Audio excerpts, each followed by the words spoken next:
स्वदेशी आंदोलन रहा हो, उसमें भी हम लोग इसी नारे के साथ चले।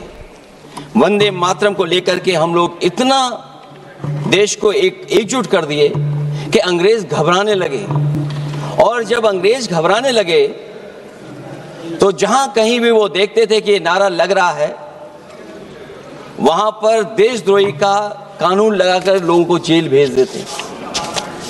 ये भी इतिहास है कि जिस समय बंगाल में बच्चों ने गाना गाया, इस गीत को अपने क्लासरूम में गाया, उस समय भी अंग्रेजों ने उनके खिलाफ मुकदमा लगा के उन्हें जेल भेजने का काम किया। ये वंदे मातरम अंग्रेजों ने बैन भी कर दिया। 1905 से लेकर के 1908 तक बैन कर दिया गया। और बैन के बाद भी लोग माने नहीं, हमारे क्रांतिकारी लोग माने नहीं, और वंदे मातरम को हमेशा उन्होंने अपने दिल और दिमाग में रखा और जनता के बीच में इस आंदोलन को आगे बढ़ाते रहे। सभापति महोदय, जो हमारे सत्ता पक्ष के लोग हैं, वो हर चीज को ओन करना चाहते हैं।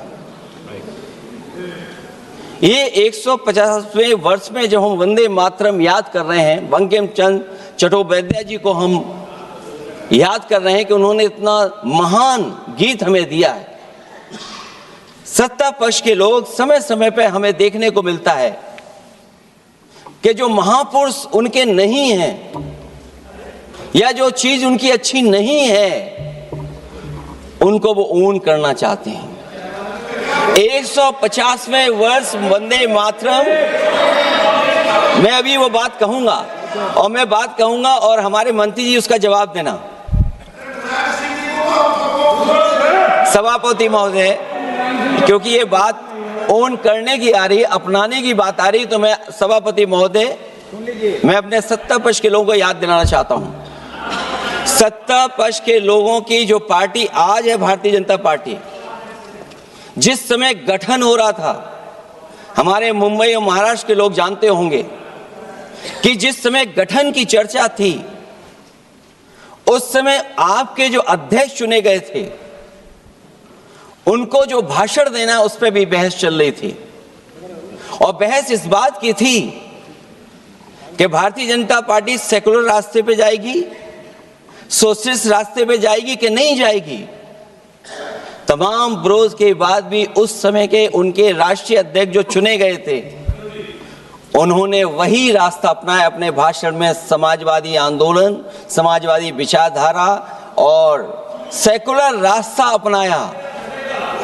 और वही नहीं, जो उनका मंच था, उसमें जयप्रकाश जी की तस्वीर लगा करके भी उन्होंने लोगों को ये भ्रम फैलाने की कोशिश की कि जेपी के रास्ते पर भारतीय जनता पार्टी चलेगी। बताएं माननीय मंत्री जी, आप कितने सेकुलर हैं आज, कितने सोशलिस्ट हैं आज? अभी गौरव गोगोई जी ने ठीक कहा, इंडिगो का हवाई जहाज उड़ नहीं रहे हैं, उड़ नहीं रहे कि उड़ाए नहीं जा रहे हैं, उड़ाए नहीं जा रहे। और क्या बात कही गई थी कि गरीब भी उसमें चल सकेगा। इसलिए सभापति महोदय, मैं बात दूसरी तरफ नहीं ले जाना चाहता हूं। वंदे मातरम सिर्फ गाने के लिए नहीं है, निभाने के लिए भी होना चाहिए। सभापति महोदय, आज हम आकलन करें, पीछे मुड़ करके देखें कि हम इस वंदे मातरम को कितना निभा रहे हैं। जिस वंदे मातरम ने आजादी के आंदोलन में सबको जोड़ा, आज के दरारवादी लोग उसी से देश को तोड़ना चाहते हैं। ऐसे लोगों ने, सभापति महोदय, ऐसे लोगों ने पहले भी देश के साथ दगा किया और आज भी कर रहे हैं। ये चर्चा तो जोड़ने का काम करेगी ना अखिलेश जी, क्योंकि आज वंदे मातरम की चर्चा, वही मैं कह रहा हूँ, वंदे मातरम में जोड़ने का ही काम करेगी। वंदे मातरम कोई दिखावा नहीं है, ना ही राजनीति का विषय है। क्योंकि सभापति महोदय, हम जब ये इनके विचारों से, इनके भाषणों से जब बाहर सुनते हैं तो ऐसा लगता है कि वंदे मातरम इन्हीं का बनवाया हुआ गाना है। जिन्होंने सभापति महोदय, जिन्होंने आजादी के आंदोलन में भाग ही नहीं लिया है, वो वंदे मातरम का महत्व क्या जानेंगे। सच तो ये है कि सरफरोश लोग वंदे मातरम दिल से बोलते थे। उन आजादी के दीवानों के खिलाफ कुछ लोग अंग्रेजों के लिए जासूसी और मुखबिरी का भी काम करते थे। दरअसल ये राष्ट्रवादी नहीं बल्कि राष्ट्र विवादी लोग हैं। जहां विवाद करना हो, कभी अंग्रेज विवाद कर करके, डिवाइड कर करके, डिवीजन कर करके राज किया करते थे। सभापति महोदय, आज भी वही रास्ता कुछ लोग अपना रहे हैं। वो डिवीजन का रास्ता अपना रहे हैं, डिवाइड का रास्ता अपना रहे हैं, दरारवादी रास्ता अपना रहे हैं। इनका इतिहास खंगाला जाए कि इन्होंने आजादी के पहले और आजादी के बाद वंदे मातरम क्यों नहीं गाया। ये सभापति महोदय, आज जब हम वंदे मातरम पे इतनी चर्चा कर रहे हैं, जिस भाव से हम लोग यहाँ बैठे हैं, कम से कम ये भी खंगाला जाए इतिहास में कि वंदे मातरम कुछ लोगों ने कब गाया। उन मुखबरों से ये सवाल पूछा जाए कि स्वतंत्रता के बाद भी उन्होंने अपना गीत क्यों बनाया। उनकी एक रंगी सोच ने तिरंगा क्यों नहीं फहराया। वंदे मातरम सियासत के झूठे राष्ट्रवादियों के लिए नहीं है। गलत लोगों की गलत मंशा पूरा देश समझता है और केवल यही नहीं ओन करते हैं। कभी कभी भारत माता का जो चित्र है, जो पेंटिंग कभी बंगाल के महान लोगों ने बनाई थी,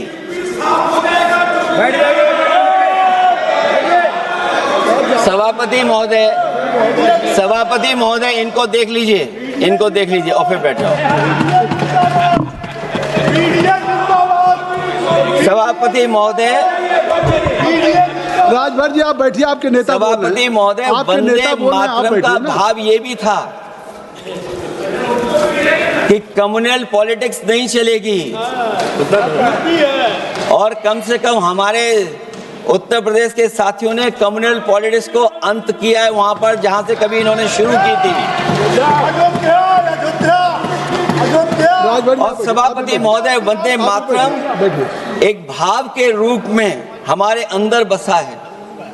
चाहे उसके शब्द ना याद हों, चाहे अर्थ ना मालूम हो, चाहे पूरा याद ना हो, उस सच्चे भारतीय के अंदर देश प्रेम की भावना जगाने के लिए इसके दो शब्द ही काफी हैं। जो सच में देश की एकता और अखंडता चाहते हैं, जो भाईचारे को बुनियाद मानते हैं, उनके लिए दो शब्द भी पर्याप्त हैं जो इस वंदे मातरम से हमें मिलते हैं।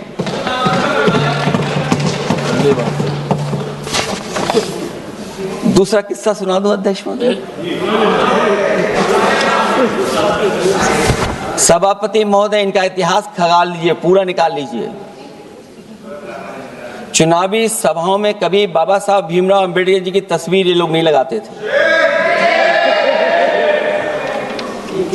ये बात अगर सही हो तो बता दो। और ये तस्वीर कब लगाना शुरू किए? इनका एक सहयोगी साथी संगठन, जिस समय समाजवादी पार्टी और बहुजन समाज पार्टी ने मिलकर के इन्हें उत्तर प्रदेश में हरा दिया था, उसी दिन के बाद से बाबा साहब भीमराव अंबेडकर की प्रतिमा और तस्वीर लगाने लगे।